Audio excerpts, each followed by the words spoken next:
글로벌 주식 라이브 월스트리트 모닝 브리핑 5월 12일 금요일 방송 시작하겠습니다. 여러분 안녕하세요. 여도은입니다.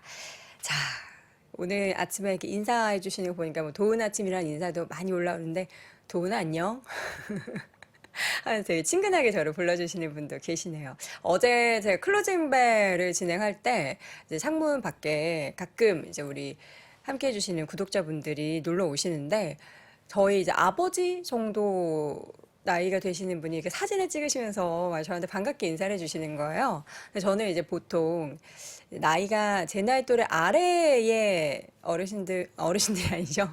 다 아래분들보다는 좀 윗분들이 저를 많이 예뻐라 해주시고 좋아해 주시는 경향이 많은데 늘 환영입니다. 예, 어르신들과 이렇게 대화도 나누고 하는 게 제가 좀 잘 통해요. 그러니까 여러분들이 제가 봤을 때는 오전에 이렇게 일찍 일어나서 함께 해주시는 분들의 연령대도 좀 저보다는 많으신 분들이 있으실 텐데 반갑게 저렇게 또 안녕 도우나 하고 인사해 주셔도 좋으니까요. 많이 함께 찾아주시길 바랍니다. 자, 오늘 뉴욕 증시 밤사이 움직임을 보면요. 다우가 조금 상대적으로 부진했던 건 악재가 또 있었습니다. 팩웨스트 뱅크 결국에는 이 불확실성 그리고 불안감 속에서 예금자들의 이탈이 좀 심각하게 나타났던 것으로 전달이 되면서 전체적으로 은행주의 약세가 나타나면서 다우가 좀 흔들렸고요. 반면 나스닥 지수는 구글 형님이 어제 이어서 오늘도 상승세를 좀 큰 폭으로 나타내면서 0.18%까지 올라갔습니다. 자세한 상황을 잠시 후에 자세하게 정리해 드리도록 하겠고요. 금요일입니다. 심층 인터뷰 늘 이분과 함께하죠. 연세대학교 국제학대학원의 이남우 교수와 함께 한 주 동안에 있었던 이슈 가운데 주목해 볼 만한 내용들 또 자세하게 이야기 나눠보겠습니다. 또 오늘도 월간 소식은 미국 주식에 미치다 이항영 전문위원과 함께하도록 하죠. 새벽잠이 없어지셨죠? 근데 저는 뭐 나이가 하나하나 먹으면서 없어지지 않고 대학생 때부터 되게 일찍 일어났어요. 이제 뭐 초중고 때는 어쩔 수 없이 일찍 일어났는데 늘 아침잠이 없는 약간 뭐라 그러죠? 밤에 늦게 자면은 부엉이 과라 그러고 아침에 일찍 일어나는 건 뭐가 있죠? 갑자기 기억이 나지 않습니다. 뭐 그런 과다. 새벽잠 없는 것도 좋아요. 네. 자, 연하 몇 살까지 가능하냐고요? 2살. 지금 남자친구가 2살 어립니다. 자, 오늘 뉴욕 시장 분위기는 다우는 0.6% 하락, S&P는 약보합권 정도에서 마감이 됐습니다. 0.17% 하락, 그리고 나스닥 지수는 0.18% 장 초반이나 장 중에 부침이 좀 있긴 했지만 결국에는 초록불을 켜면서 마감이 됐습니다. 장전에 이제 어제는 CPI가 예상치에 부합하는 수준으로 발표가 됐고요. PPI 같은 경우에도 예상치를 밑돌았다. 그러니까 이 생산자 물가 지수가 점점 떨어진다라는 건 인플레이션을 야기시킬 만한 그 요소들이 조금씩 더 완화되고 있다 쪽으로 해석을 했습니다. PPI 내용을 자세하게 좀 보자면요. 작년 같은 기간 대비로는 2.3% 상승, 그리고 올해 예상치가 2.4였는데 이것보다 좀 하회를 했고요. 전월 같은 기간 대비해서도 지금 0.2% 상승하면서 전체적으로 물가는 둔화될 수 있는 환경이 연출이 되고 있다라는 겁니다. 자, 그리고 매주 목요일마다 발표가 되고 있는 노동, 고용 관련한 지표 가운데 한 주 동안의 신규 실업보험 청구자 수 지난주보다 22,000명 증가했습니다. 저 실직했어요라고 이 실업수당을 청구한 사람들이 조금 더 늘어났다라는 거죠. 26만 4천 명으로 집계되면서 2021년 10월 이후에 가장 많은 수준을 기록했다라고 합니다. 이와 함께 국채금리의 움직임은 뭐 PPI와 이런 실업보험 청구자 수 움직임에 따라서 하락세를 보였는데요. 10년물 같은 경우에는 장중 3.34% 수준까지 떨어졌고 2년물 국채금리도 3.81%까지 좀 밀렸다가 장 마감에는 낙폭을 좀 축소했습니다. 자, 그리고 지금 뭐 6월에 페드워치2를 통한 금리에 대한 방향성 계속해서 동결 가능성이 여전히 90% 이상 상승해 있는 것으로 나타나고 있고요. 7월에 인하 가능성도 장중에는 50% 수준까지 육박하면서 계속해서 뭐 연준에서도 그리고 연은 총재들도 아니다, 우리 올해 인하 없다라고 선을 그어도 시장은 계속해서 인하 하면서 이렇게 인하를 외치고 있습니다. 자, 닐 카시카리 이분도 이제 발언을 좀 세게 하는 분 중에 한 분인데 미니애폴리스 연은 총재의 인플레이션이 여전히 꽤 끈질긴 모습이다. 그러니까 CPI 발표하고 나서 인터뷰를 통해서 우리는 예상치보다는 조금, 그러니까 예상을 5%로 했으니까 그것보다는 조금 낮아진 상황이야. 그러니까 괜찮은 거 아니야? 라고 많이 좀 기대를 했는데 시장이 기대하는, 시장이 그리고 해석하는 지금 좋은 분위기 아닌 것 같아 라는 그런 발언들이죠. 내려가고는 있지만 꽤 끈질기고 우리가 예전에는 스티키하다, 끈적거리다라는 표현을 많이 썼는데 끈질기다라는 표현을 썼네요. 그리고 장기간 금리를 높은 수준에서 유지해야 한다라는 의미일 수 있다라고 이야기를 했습니다. 자, 이 가운데 지역은행 관련한 자본들이 계속해서 전해지고 있습니다. 팩웨스트 은행 20% 이상 폭락을 했는데요. 계정 후에 그래서 여러 차례 좀 거래도 중단이 됐다고 합니다. 결국에는 22%대 하락 마감을 했는데 공시를 통해 밝힌 내용을 보면 5월 첫째 주, 그러니까 불확실성이 최고조로 이르렀을 때죠. 예금이 9.5%가 줄어들었다고 합니다. 9% 이상 빠져나가는데 예금 인출의 대부분은 회사가 전략적 옵션을 검토하고 있다라고 밝힌 이후에 나타났고, 은행이 필요할 때면 즉각 가용 가능한 유동성이 150억 달러에 달한다라고 이야기를 했음에도 불구하고 투자자들은 그 불안한 마음에 자신의 예금 계좌에 있는 돈을 빼서 나가는 이른바 대규모 뱅크런 사태가 벌어지게 된 겁니다. 이와 함께 뭐 웨스턴 얼라이언스나 자이언스은행 이런 지역은행의 주가도 함께 4% 이상 하락을 했고요. 그래서 어제 다우지수도 하락을 했고 맵을 보자면 전체 금융 쪽에 있어서 대형주보다는 중소형주 쪽이 좀 많이 빨간불이 들어오면서 다우가 함께 하락을 하는 모습이었습니다. 그리고 헬스케어 섹터 쪽도 그렇게 좋진 않았네요. JP모건이나 뭐 버크셔 해서웨이 이쪽 이제 종목들은 0.3에서 뭐 0.1% 약보합권 정도지만 여기 아래 보이시죠? 붉게 좀 진하게 있는 지역은행주들은 전반적으로 함께 하락을 하는 모습을 보였습니다. 자, 이 밖에도 빅테크 종목들 보면요. 사실 나스닥 지수의 상승은 모든 종목들이 함께 올랐다라기보다는 구글, 아마존, 아마존이 지금 그러면 어제 7거래 연속이라고 했으니까 오늘 8거래일째인 건가요? 제가 잘 세고 있는 거 맞나요? 1.8%또 올랐고요. 그래서 주가는 112달러 선까지 고점을 높였습니다. 요즘 아마존이 열심히 덜 오르고 있었던 시장 속에서 많이 선방을 하고 있습니다. 구글은 그 AI 저도 어저께 해봤거든요. 4.3% 공개하면서 바드 4.3% 어제 이어서 오늘도 강세를 보였고 메타도 1% 올랐는데 구글 바드 관련해서는 잠시 후에 우리 또 이남우 교수님께서 자세한 이야기 해주실 예정입니다. 반면 마이크로소프트는 0.7% 쉬어갔고요. 애플은 강보합권 그리고 반도체 쪽은 마이크론 테크놀로지가 2.7% 강세를 보였지만 인텔, 퀄컴, 엔비디아 등의 종목들은 1에서 많게는 인텔은 3%까지 하락하는 모습이었습니다. 테슬라 오랜만에 반등입니다. 2%대 강세를 보였고요. 172달러 선까지 올라갔고 어제 필수 소비재 쪽도 괜찮았네요. 뭐 코카콜라, 펩시, 코스트코, 월마트 등의 종목들은 상승세 물론 1% 미만이긴 하지만 상승 보였고요. 아마존이나 테슬라 이외에 그 이미 소비재 섹터 안에서는 빨간불이 꽤 눈에 띕니다. 나이키 1%대 하락, 스타벅스 1%대 하락, 맥도날드도 0.6% 소폭 쉬어갔고요. 홈디포, 로스 등의 종목들도 소폭 하락세 보였습니다. 자, 그리고 정유주 같은 경우에는 국제유가 어제 장에서는 71달러 선까지 하락세 보였는데요. 이 가운데 정유 섹터의 종목들, 엑스모빌, 쉐브론 등의 종목들도 1% 안팎의 하락을 보였고요. 반면 그동안 계속해서 이제 하락세를 보였었던 상대적으로 많이 하락했던 옥시덴탈 페트롤리움은 1.9% 반등을 하면서 마감이 됐습니다. 이 밖에 특징적인 종목들 좀 보자면 디즈니 같은 경우에는 어제 저희가 이제 실적 내용 발표드리면서 스트리밍 구독자 수가 400만 명이 줄어들었다는 소식을 전해드렸죠. 그러면서 장중에도 주가가 8% 이상 하락하는 모습을 보였고요. 이 밖에 특징적인 종목 중에서 요새 비욘드 미트 계속 안 좋습니다. 최대 2억 달러 규모의 보통주를 매각할 계획이다라고 밝힌 후에 주가는 18% 넘게 하락을 장중에 하기도 했습니다. 실적도 안 좋은데 지금 여러 가지 악재성 뉴스들이 전해지고 있고요. 징동닷컴 오랜만에 이제 중국 관련 기업 뉴스도 있었습니다. 실적은 예상치를 상회하고 주가는 7% 이상 상승을 했다라는 소식도 전해졌습니다.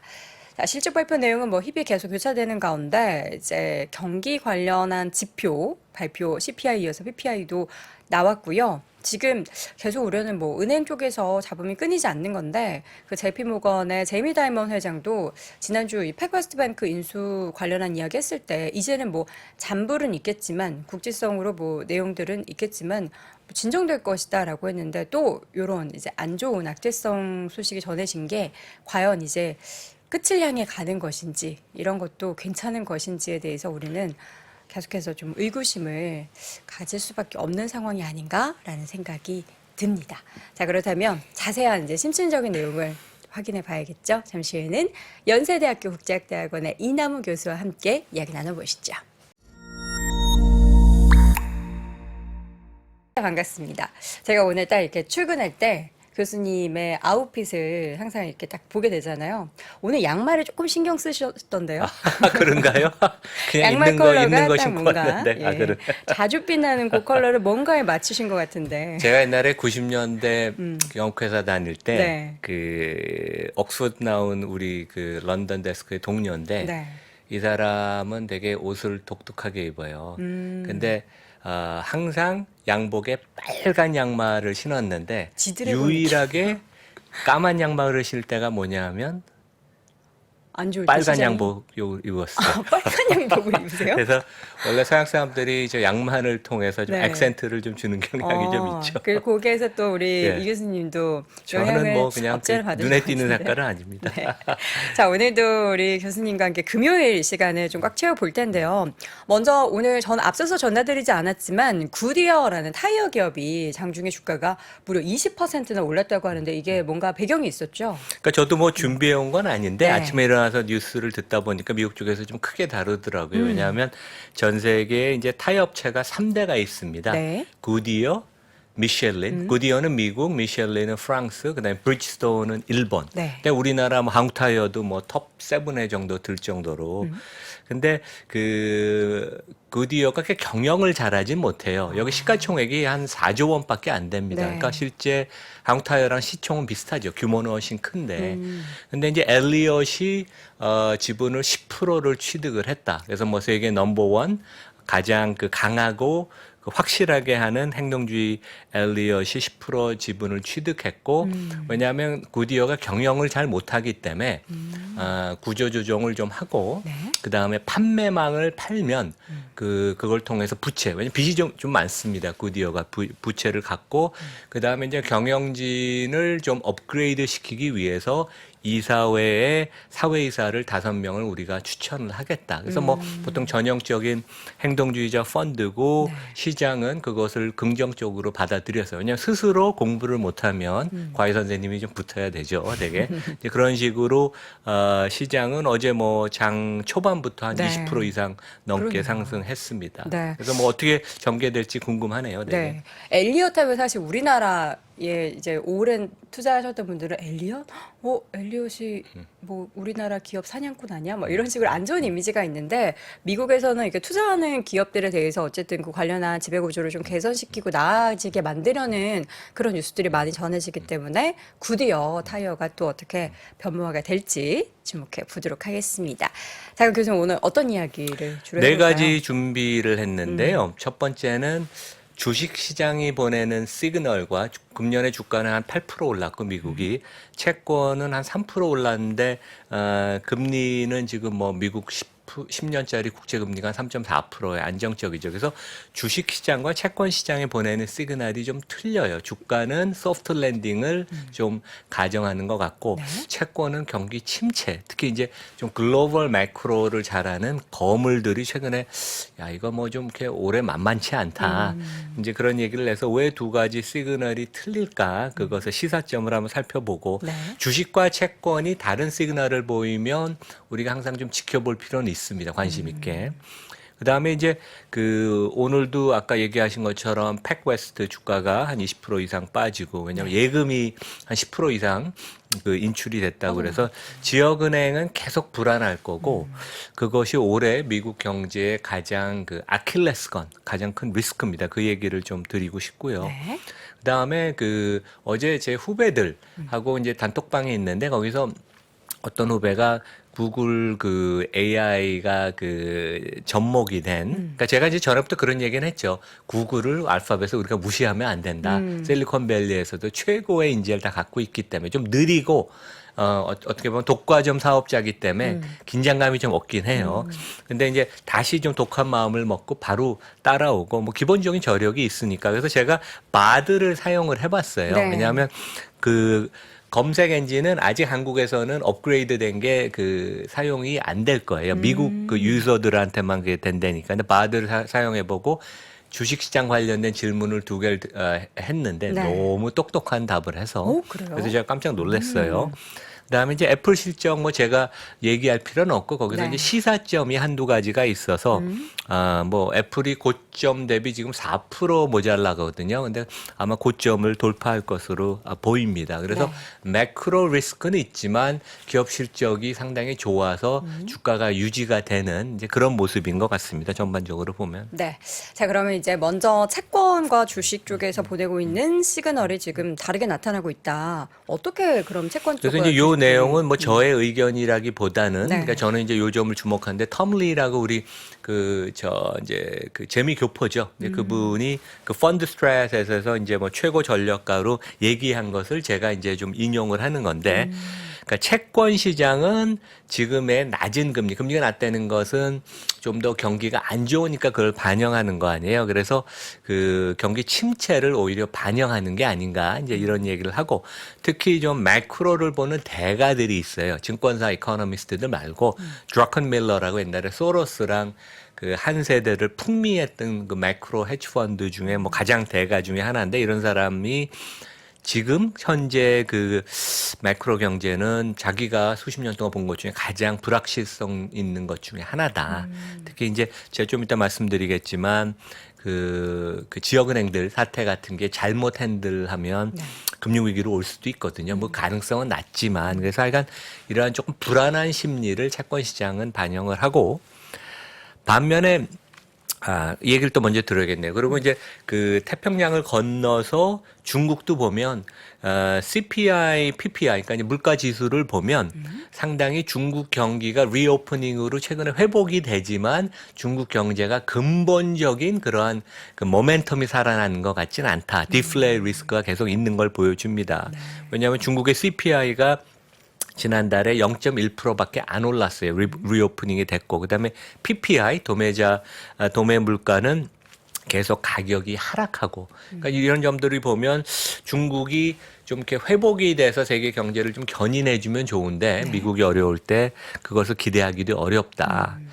근데 이제 주가는 반대로 소프트 랜딩을 암시하고 그게 결국 1분기 실적에서 나타났죠. 그래서 1분기 실적을 발표한 회사 중에 83%가 예상보다 높은 이익을 발표를 했고 그다음에 그 상향 그 예상보다 좋았던 그 차이가 그러니까 실제 예상치가 100이었으면 107 정도의 이익이 발표가 됐어요. 그러니까 생각보다 그 비트하는 정도가 좀 컸습니다. 그래서 실제 뭐 올해 1분기 상당히 기업 이익이 안 좋을 걸로 예상했는데 실제 전년 동기 대비 한 1% 정도 하락. 그러니까 원래는 한 7, 8% 정도 안 좋을 걸로 감소할 걸로 나타났는데 결국 경기가 웬만큼 버텨주고 소비자들이 소비를 여전히 하니까 이제 1분기 실적이 이 정도 나온 건데 주가는 오히려 소프트 랜딩을 좀 시그널하는 게 아닌가. 그래서 채권하고 주식시장이 조금 다른 시그널을 보내서 이런 점들이 좀 재미있기도 하고 우리 투자가들이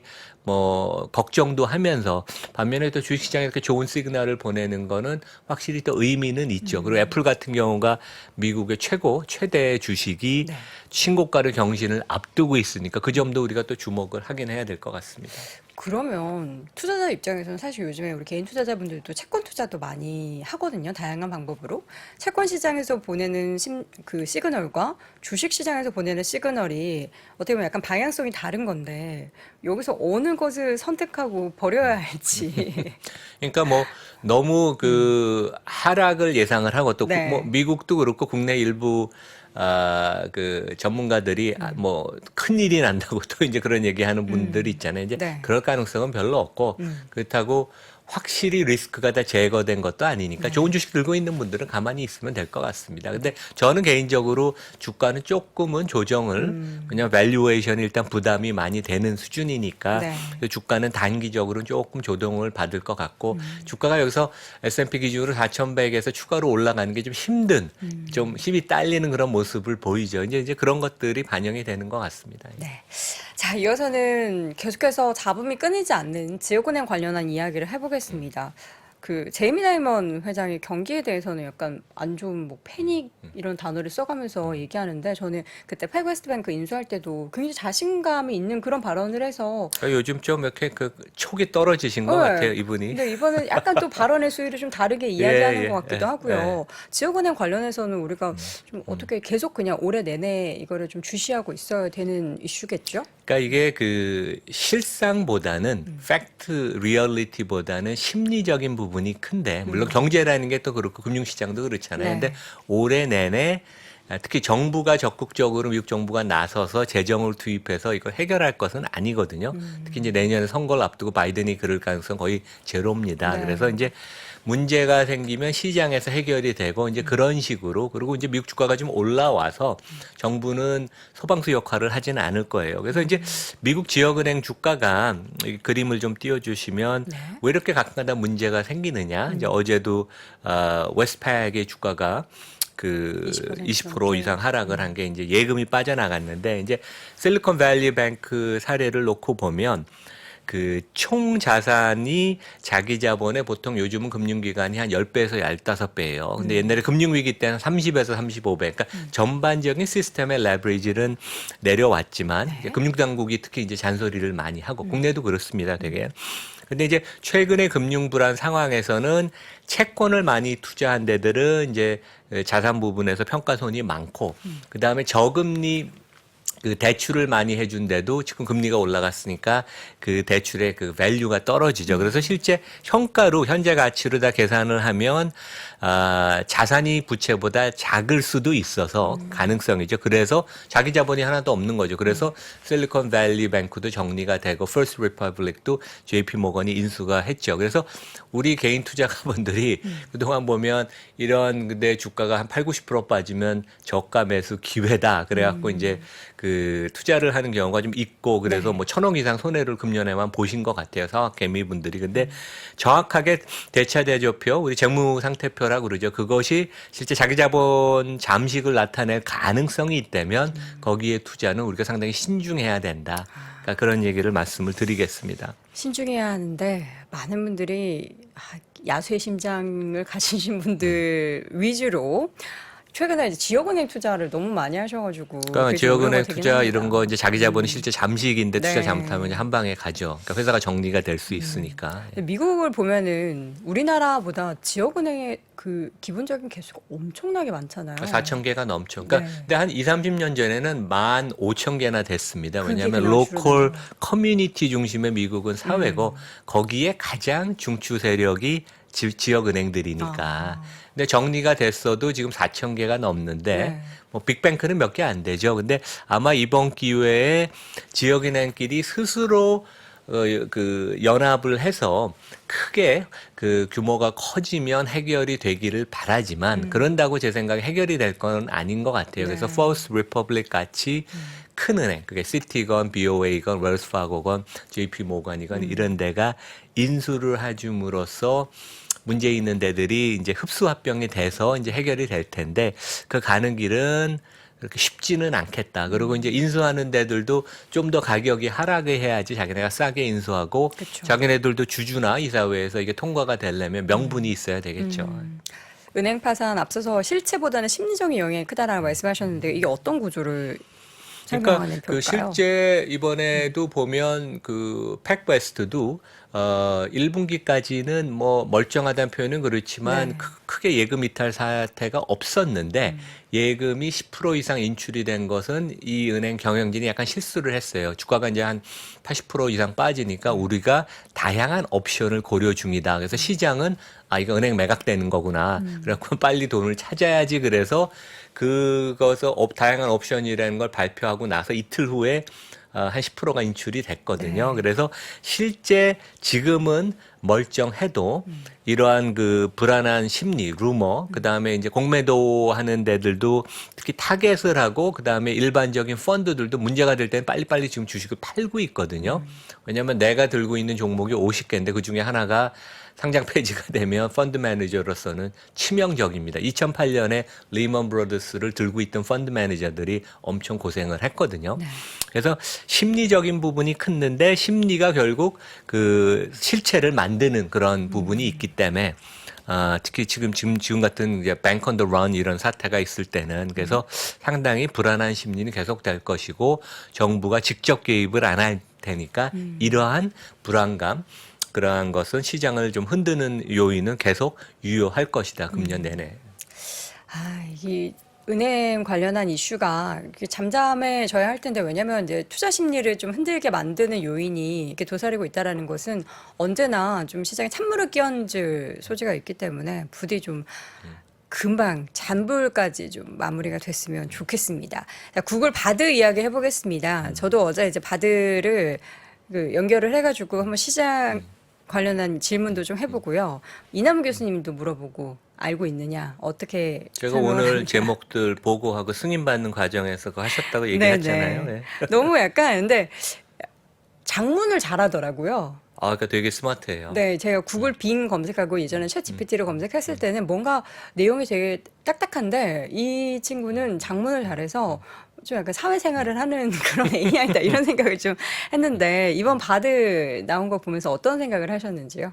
그러니까 제가 두 가지 사례를 네. 예를 요 다음에 이제 말씀을 드릴 텐데 일론 마스크에 대해서 어떻게 생각하냐. 그다음에 다른 것은 주식시장의 리더십, 주도주에 대해서 어떻게 생각하냐. 너무 똑똑한 학점으로 치면 A 학점을 줄 정도로 아주 똑똑한 그래요? 대답을 했어요. 네. 근데 이제 제가 그때 그 빙하고 챗GPT 나왔을 때 우리가 알파벳 구글을 평가절하하면 안 된다. 왜냐하면 실리콘밸리에서는 최고의 인력을 구글이 뽑고 어마어마한 인력을 갖고 있습니다. 이제 그 점을 우리가 무시하면 안 되고 올해 들어서 두 회사 주가가 정확하게 29% 올랐어요. 그래서 마이크로소프트가 훨씬 주가가 많이 오를 걸로 생각했지만 네. 두 회사의 상승폭은 비슷했다.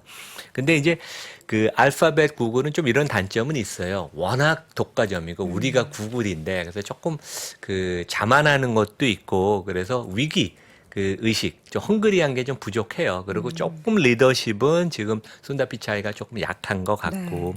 그래서 이제 최근에 긴장감을 불어넣는다고 문 프로젝트라고 30년 장기 프로젝트 하는 딥마인드, 구글의 딥마인드, 그것을 회사 안으로 끌어들여서 사내 AI 조직하고 통폐합을 했죠. 좀 긴장감을 불어넣는다고. 그래서 이제 이런 조치를 해서 구글이 대응을 잘 하는 것 같습니다.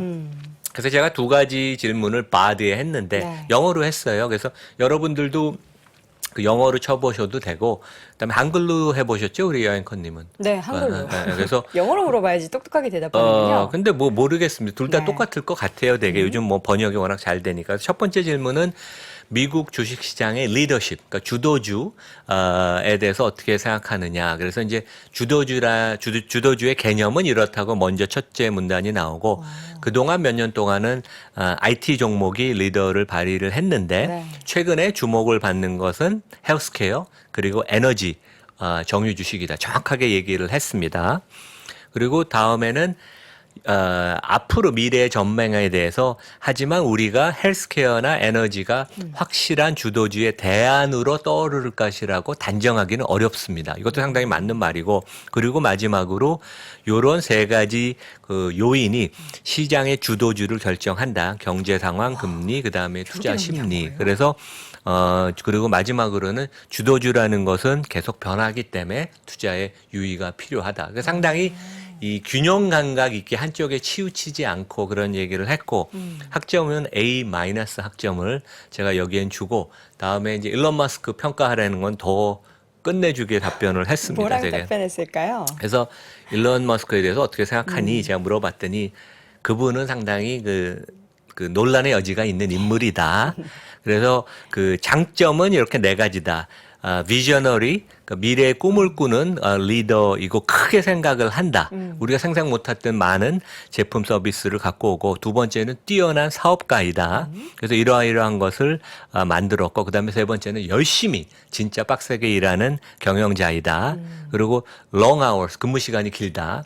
그다음에 마지막으로 리스크 테이킹을 적절하게 잘하는 그 변화를 추구하는 인물이다. 그러니까 우리가 보통 판단할 수 있는 것을 정확하게 다 모든 포인트를 찝었고 그 다음에 하지만 이런 점은 나는 되게 좀 아쉽게 생각한다. 첫 번째, 너무 행동이 돌출 행동을 하고 그 다음에 좀 문제가 있는 트윗을 계속 날린다. 네. 두 번째는 좀 거만하고 그 다음에 상대방에 대한 배려가 좀 부족할 때도 있다. 세 번째는 여러 가지 지금 그 법률적인 재판이 진행 중이다. 그러니까 거의 장점과 단점을 균형 있게 완벽하게 찝었습니다. 그래서 결론은 앞으로 이 사람이 어떠한 새로운 변화를 추구할지 나는 지켜보겠다. 그러니까 뭐 저는 A0를 이건 줬는데 네. 상당히 바드가 그 수준이 진짜 그러게요. 여러 가지를 해서 종합적으로 이것을 꿰어서 내는 능력이 대단하다. 그러니까 뭐 우리가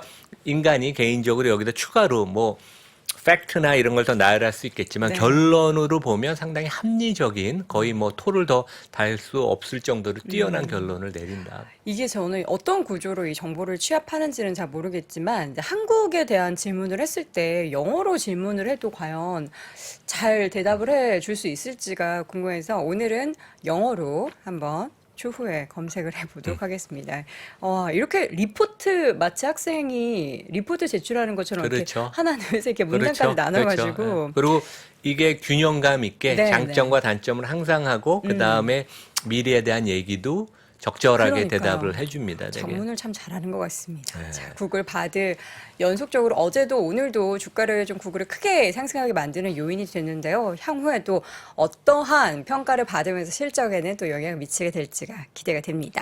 자, 이번에는 애플 이야기를 해보겠습니다. 이 나무의 좋은 주식 연구소를 통해서도 애플 관련한 영상을 올려주셨는데 그 내용을 좀 컴팩트하게 네네. 요약을 해주실 예, 거죠? 그래서 이제 1분기 그러니까 1분기는 아니죠. 그러니까 뭐 2분기죠. 왜냐하면 9월 결산이니까 미국 2분기 기준. 학점이 A0. 그래서 네. 이제 저는 그 이 점을 주목을 했어요. 그래서 이제 팀 쿡은 안정감이 있는 경영자거든요. 이제 항상 분기 실적에 나와서 발표를 하는 거 보면 참 이 사람 책임감 있고 균형감 있게 얘기하고 오버도 안 한다. 근데 이번에 발표할 때는 아주 자신 있게. 그러니까 실제 주요 회사들 CEO 중에 저커버그가 아주 자신 있게 발표를 했거든요. 우리는 효율성에 신경 쓰고 이러한 점을 더 추구를 할 거다. 근데 팀쿡도 아주 자신 있게 얘기를 했고 실적에 대한 설명보다는 나의 그 전략, 애플의 장점을 좀 크게 얘기를 했어요. 좀 두드러졌는데 우리는 첫 번째 멕시코, 인도네시아, 필리핀, 남아프리카, 터키 등 이머징 마켓 국가에서 사상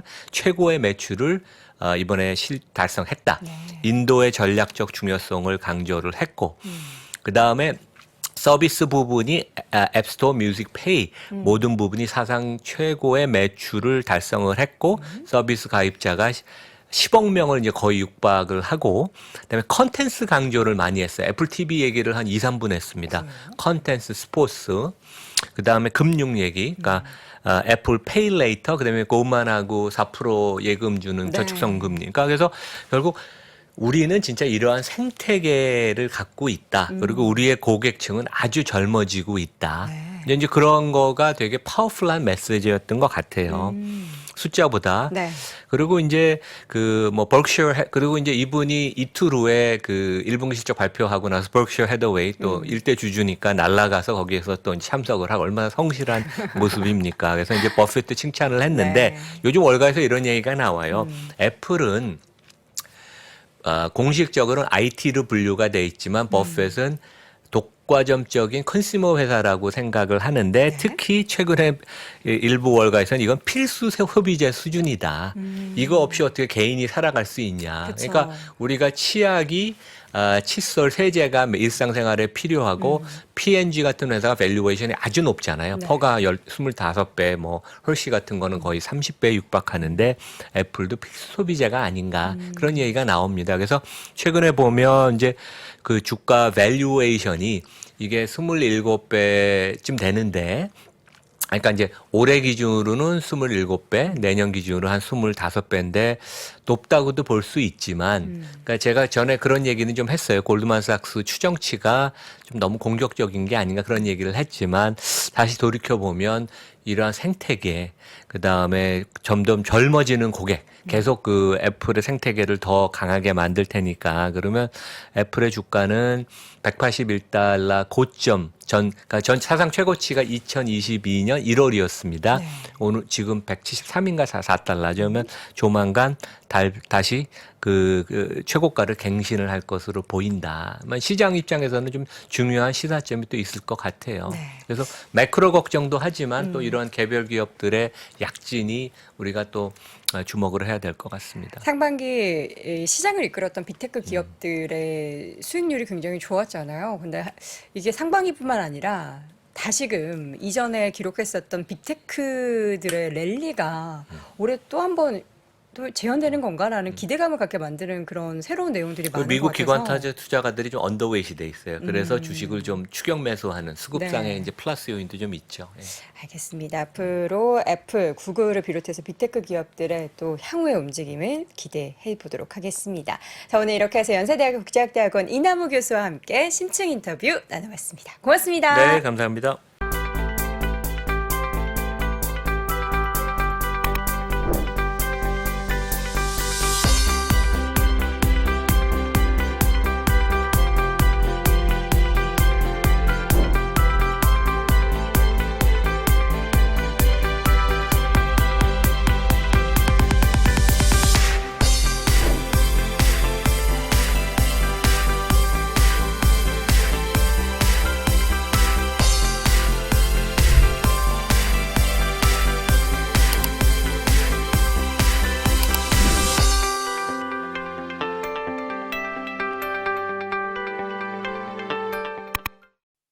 네, 월스트리트 모닝 브리핑 함께하고 있습니다. 3프로 스튜디오에 오면요, 항상 룩 아워티와 또 운주 커피가 준비가 돼 있습니다. 그래서 좀 피곤하다 싶은 날에는 저희 텀블러에 운주 커피가 담겨 있고요. 오늘은 조금 상큼한데 뭔가 마음의 안정을 되찾고 싶다 할 때는 룩 아워티를 텀블러에 담아 마십니다. 여러분도 함께하세요. 대놓고 광고하는 여돈이었고요. 이번에는 월가의 소식 미국 주식에 비치다 이항영 전문위원 함께합니다. 위원님 어서 오세요. 네, 안녕하세요. 위원님은 티가 하나도 없으시네요. 뭐 마실 거 안 준비하셨어요? 저는 광고 효과가 없어갖고 아, 아무것도 주는 사람 없습니다. 무슨 말씀이십니까? 위원님이 좋다 하는 거는 네. 주식도 그렇고요. 뭔가 뭐 드라마도 그렇고 이슈도 그렇고 사람들이 몰립니다. 전혀 안 그렇습니까? 전혀. 너무 겸손하세요. 이럴 때 보면 너무 겸손하다는 생각이 드는데 또 그럼 우리 채팅창에 올라오겠죠. 아닙니다. 위원님이 추천한 뭐 저 지금 떨어지지 않으면 다행이죠. 뭐. 알겠습니다. 칭찬을 해도 안 받아주십니다. 네. 자, 오늘 시장은 나스닥은 선방했는데 다우가 하락한 데는 이유가 있었죠. 맞습니다. 앞선 코너에서도 그 알파벳, 네. 구글의 바드 얘기 많이 이남우 교수께서 해주셨잖아요. 근데 보면 이틀째 결국 알파벳이 올랐고요. 올랐고 상대적으로 보면 다 오늘의 특징주는 알파벳이 하나 있으면 반대쪽엔 디즈니를 우리가 빼놓고 갈 수 없겠는데요. 실제로 알파벳이 이틀째 반등하면서 AI에 관심을 주도됐고 또 하나 이제 떨어진 거는 지역은행 앞서 패기웨스트리가 많이 하셨을 것 같은데요. 특징주가 있으니까요. 그런 것들이 오늘 전반적인 그림이 되겠고요. 또 하나 이제 3대 지수로 보면 여기서 나왔지만 나스닥만 반등했죠. 어저께는 S&P에도 좀 쫓아갔고 다우지수가 좀 흘러내렸잖아요. 네. 근데 오늘은 결국은 나스닥만 끌고 갔습니다. 그럼 나스닥에 뭐가 있느냐? 나스닥의 대표주자는 이번에 알파벳이 있었고요. 네. 다우에 이제 하라고 이거죠. 디즈니, 네. 다우 이제 우리 이틀 땅의 흐름이- 은행주뿐만 아니라 디즈니가 좀 8%까지 하락했죠. 지역은행 많이 빠져도 그 영향이 없습니다. 일단 보면 두 개잖아요. 그 9일, 10일 이틀이잖아요. 이틀이요. 이틀 동안의 흐름인데요.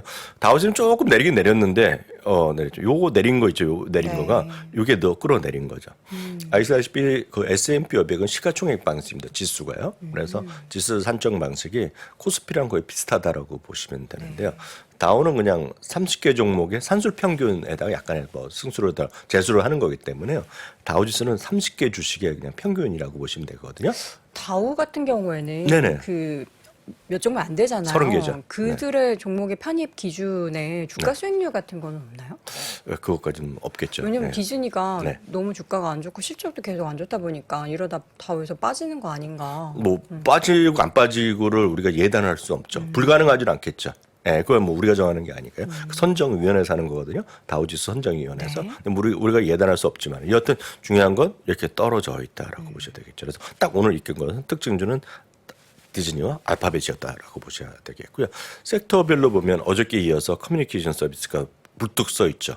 어저께도 마찬가지 알파벳, 오늘도 알파벳이 여기 들어가 있겠고요. 뭐 테슬라 같은 경우는 오늘 여기 이미소비재, 뭐 아마존 이런 것들이 있겠고요. 실제로 필소비재가 좀 살아있지만 상대적으로 다 내렸습니다. 그래서 어저께는 기술주가 동반해서 상승했지만 오늘도 기술주도 전체적으로는 마이너스에서 벗어나지 못한 오늘 하루의 흐름으로 이해하시면 오늘은 이렇게 극과 극의 움직임이었다라고 이해하시면 됩니다. 네. 팔웨스트 주가의 급락세. 좀 진정하나 싶었더니 20% 넘는 하락세를 보였습니다. 맞습니다. 이번에 또 발표를 했는데 지금 소위 우리로 보면 한국말로 보면 예금 인출이 계속 지속되고 있다. 잔고가 줄어드는 거잖아요. 그것들이 1차, 2차, 3차 하락을 경험을 하고 있죠. 오늘도 22%가 오늘 급락하는 모습이었고요. 그러다 보니 요거는 KRE는 S&P 지역은행 ETF거든요. 이것도 물론 그 정도는 아니지만 이것도 그냥 오늘도 2.5%. 그중에 하나 페그웨스트가 있고 다 떨어지면서 전체로 이거의 그림 물론 더 많이 떨어진 건 페그웨스트가 더 많이 떨어졌지만 이거가 지금 이런 흐름을 보이고 있다라고 보셔야 되겠습니다. 그럼 이제 이 얘기를 잠깐 좀 해드리고 싶은데요. 지역은행의 이런 약간 많이 떨어진 것들이 여러분들이 이제 통계적으로 보면 우리나라에서 상당히 많이 순매수한 거를 이제 많은 언론에서도 보셨을 것 같고 일부는 이제 우리나라 경제 방송뿐만 아니라 지상파 뉴스에도 이런 거를 제가 지난주에 한번 봤거든요. 그러면 이제 지역은행 납부 과대에 따른 매수에 대한 욕심이 분명히 생깁니다. 저 자신도 일부 생긴다 말할 수 있죠.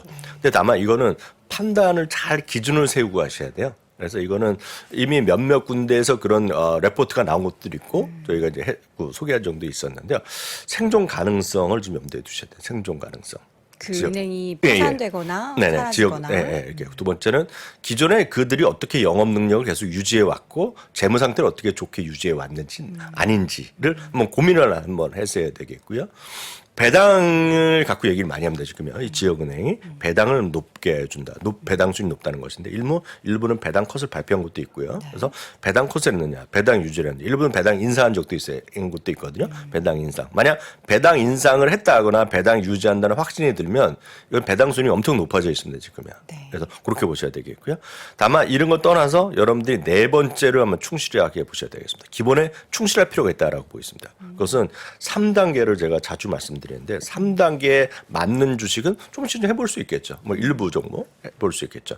첫 번째 그 은행, 지역 은행에 대해서 얼마나 이해를 하고 있는지, 잘 알고 있는지. 그러니까 많이 떨어졌다는 거는 다들 공통 분모거든요. 많이 떨어졌다는 거에 너무 꽂히지 마시고 그 기업을 좀 이해를 좀 하셔야 될 것 같습니다. 그 기업을 스타디해 보시고 아까 말씀드렸던 기존의 영업 능력이 얼마나 있고 재무 상태가 유지되고 있고 찾아보시면 그들이 오면 실적 발표 시즌이었기 때문에 얼마나 잔고가 줄어들었다, 오히려 유지됐다는 게 나오거든요. 만약 잔고가 계속 유지되고 있다. 그리고 과거에도 상당히 이런 어려운 시기들 잘 견뎌냈다면 할 만한 거죠. 그래서 이미 그런 것들을 얘기하는 은행들이 몇 개 있어요. IB들이 발표한 것들이 있거든요. 예. 다만 그거 외에도 그런 것조차도 지금 다 떨어지고 있거든요. 그러면 그 다음에는 확신을 가져야 됩니다. 나 이거 버텨보겠다라는 확신이 있어야 돼요. 주가 하루 이틀이 아니라 이런 거 한다는 거는 제가 봤을 때는 5, 60% 떨어지는 것이 많기 때문에 아마 이거 지금 사시는 분은 한 3, 40%를 쉽게 벌 수 있다라고 생각하시는 거거든요. 그래서 그런 확신을 하셔야 되겠고요. 세 번째는 타이밍이 아니라 늘 말씀드리지만 버틸 수 있는지, 시간을 유지할 수 있는지. 그래서 이거는 이런 거를 올인하면 절대 안 되고요. 뭐 하실 수도 있겠죠. 해보시면 우리가 뭐라 할 수는 없으나 이해하고 확신하고 그리고 시간을 견딜 수 있는 분들만이 좀 조심스럽게 하셔야 되겠고요. 이런 것들을 갖고 있는 것들에 따라서 종목일 수도 있겠고요. 아까 말씀드렸던 KRE 같은 지역은행 ETF가 있을 수 있겠고요. 이런 것들이 지역은행이 제일 많이 들어간 ETF들은 아주 명확합니다. 제일 인기 있는 것 중에 하나가 SCHD도 지역은행이 많이 들어가 있고요. 그 다음에 들어가는 게 DVI 그리고 월배당하는 SPHD 이런 것들이 지역은행이 많이 들어가 있습니다 지금요. 그러니까 그런 것들은 낙폭이 적은 대신에 낙폭이 물론 딴 것보다 크죠. 낙폭이 다른 KRE보다 적은 대신에 반등폭도 적겠지만 안전한 정도랑 그런 목표 수익률은 다를 수밖에 없기 때문에 리스크를 정말 이걸 잘 염두에 두신 분만 하셔야죠. 다시 본론으로 많이 떨어졌다고 들어가는 거는 그렇죠. 여전히 위험할 수도가 있다라고 말씀드려요. 워낙에 낙폭과대되고 난 다음에 주가가 또 그만큼 좀 크게 반등을 하는 그런 단기적인 변동성이 좀 컸던 주식들이 많기 때문에 그에 따른 투자하시는 분도 있고 뭐 아니면은 다시금 뭐 좋아질 것이다라고 장기적으로 보고 투자하시는 분들도 계실 거예요. 그렇죠. 그래서 네. 말씀드린 좀 장기적으로 좀 보셔야 되겠고요. 네. 알파벳 어제 이어서 말씀드렸습니다. 다만 저는 어저께랑 똑같습니다. 지금 알파벳 좋죠. 그렇지만 알파벳 바드 이런 거 결국은 마이크로소프트가 처음에 GP 나왔을 때랑 똑같은 얘기라고 보고 있고요. 결국은 키높이라고 저는 여전히 보고 있습니다. 다만 네. 지금 이 주식이 오늘 주가 올라가는 걸 보면은 딱 이때 있죠. 작년 9월이 최고가를 가고 있습니다. 지금요. 그래서 하루 이틀 더 가면 이거 작년 8월이 최고치. 네. 조금 있으면 1년 만에 최고치 갈 수 있는 52주 최고가 갈 수 있거든요. 그러니까 먼저 52주 최고가에 간 거 마이크로소프트 그리고 메타 그리고 그래서 이라고 얘기하셨지만 애플은 그냥 손만 뻗으면 사상 최고가거든요. 딱 그런 느낌에서 많이 쳐져 있잖아요. 네. 그런 관점에서 알파벳이라고 보시면 마음이 편하다라고 보고 있고요. 다만 AI에 진심 관심이 있으신 분 있잖아요. 그리고 AI에서도 물론 자잘한 것들이 있습니다. 우리 챗 GPT 처음 나왔을 때 대한민국에서도 AI 관련주 수도 없이 쏟아졌잖아요. 그러니까 그런 걸 하시던 뭐가 될지 모르겠으나 나름 모건 스탠리에서 나름 객관적인 자료를 썼다고 보고 있어요. 모건 스탠리에서 과연 이번에 빅테크 중에서는 이번에 AI 전쟁에서 누가 최후의 승자가 될 거냐는 얘기를 하면서 구글, 애플, 메타, 아마존에 대해서 뭐라 할까요? 우리를 보면 스왑 분석이라고 그러거든요. 장단점, 강점, 약점 이런 분석을 해놨는데 이들의 결론을 보면 얘네들은 지금 모건 스탠리는 알파벳이 탑이다라고 얘기했어요. 근데 요 자료는 워낙 방대하기 때문에 요걸 한번 찾아보시길 권합니다. 요거 그대로 여러분 검색하시면 나옵니다. 네. 마켓워치 자료고 오늘 아마 탑 기사에 올라와 있는 기사인데요. 가장 핵심적인 이거죠. 전 세계 안드로이드 사용 기기가 25억 대를 쓰고 있고 그 외에 3.5억 대가 더 있다는 겁니다. 기타 그래서 28.5억 대 정도 기기를 사용하는 30억 명이 있다는 거죠. 30억 명. 유저들이. 예, 애플은 이제 20억 명이라고 얘기하는데 네. 그보다 조금 많은 거죠. 50%더 많은 거죠. 그러니까 이걸 갖고 그동안의 데이터 노하우 그런 걸 하고 그리고 다 해주면 이들이 이길 수 있다는 얘기를 하는 거예요. 근데 마이크로소프트도 우리 개인들이 PC 엄청 사용 많이 하니까 그럴 수 있죠. 많지 않나요? 그럴 수 있죠. 다만 마이크로소프트는 아직까지는 검색 시장에서 시장은 점유율이 물론 그들이 워낙 많이 낮아서? 쓰고 있죠. 아마 마이크로소프트가 저를 더 잘할 것 같아요. 근데 저에 대한 인식은 이렇겠죠. 오타 엄청 낸다. 그런 걸 내겠죠.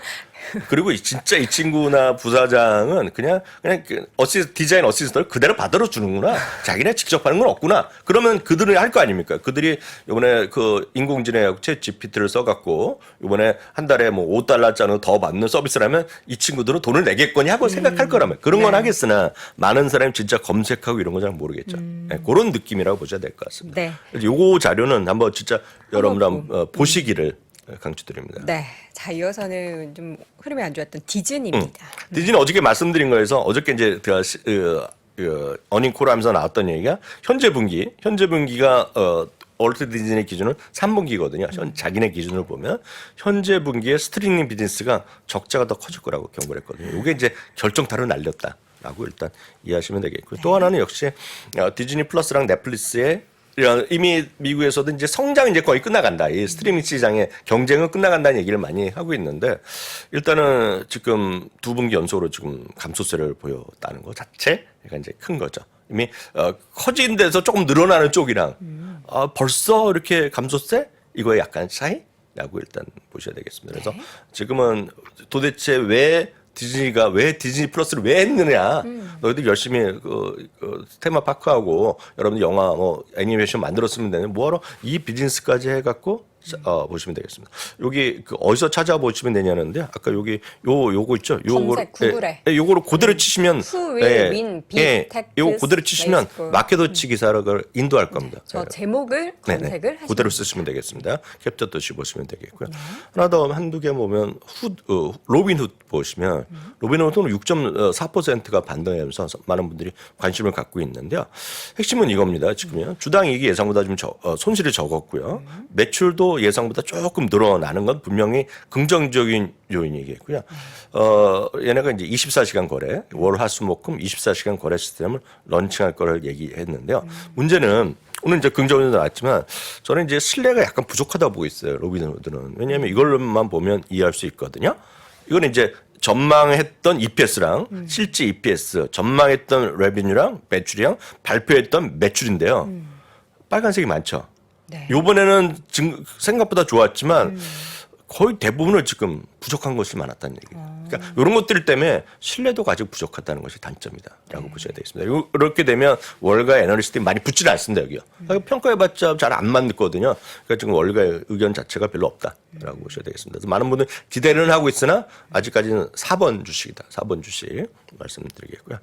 상대적으로는 비교 차원에서 트레이드 데스크 한번 말씀드리겠습니다. 트레이드 데스크는 광고 온라인 모바일 광고 플랫폼 기업 광고를 해주고 제공해주고 이런 것들이 그리고 아마 우리나라에도 큰 비중으로 들어와 있는 회사 아마 지인이 제 지인 한 명이 여기 다니고 있거든요. 아시는 분 많을 겁니다. 이 업계에 계신 분은요. 근데 트레이드 데스크는 상당히 이번에 생각보다 상당히 좋게 났어요. 13센트인데 23센트 발표가 나왔고요. 매출도 3억 6천만 달러인데 3억 8천만.